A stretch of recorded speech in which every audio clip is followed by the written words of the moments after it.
আসসালামু আলাইকুম। সবাই কেমন আছেন? আশা করি সবাই ভালো আছেন। আমিও আছি আলহামদুলিল্লাহ ভালো আছি।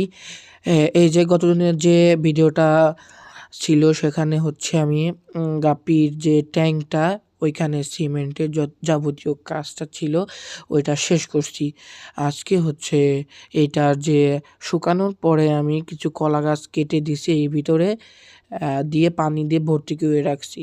এটার কারণ হচ্ছে ওই সিমেন্টের যে মেডিসিনের যে একটা ফ্লেভার আছে ওই ফ্লেভারটা যাতে চলে যায়। এটা এই অ্যাকুরিয়াম মাছের জন্য অনেক ক্ষতিকর একটা মেডিসিন। এটা যাতে চলে যায় এজন্য এই কলা গাছটা দেওয়া। এখানে ৭ দিনের মতো থাকবে। থাকার পরে এই কলা গাছটা যখন নষ্ট হয়ে যাবে তখন ওই পানিটা ফেলে দিতে হবে। আর এই যে পাইপ দেওয়া এটা দেখতে পাচ্ছেন এটা হচ্ছে দেওয়ার কারণ ওভারফ্লো।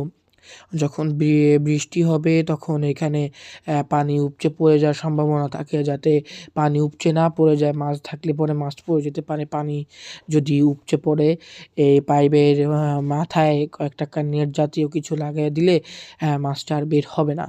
আর এইখানে এই পাইপটা এই ২ পাশে ২ টা দিছি। পাইপ ছোট, ছোট ছিল দেখে ২ পাশে ২ টা দিছি। যদি বড় পাইপ থাকে আপনাদের কাছে বড় পাইপ দেওয়ার চেষ্টা করবেন যদি এগুলা বানান রাউন্ড পন্ডগুলা। আগামীতে আরও ভিডিও দেওয়া হবে এই ট্যাঙ্কেরই মাছ ছাড়া অবধি। সবাই পাশে থাকবেন।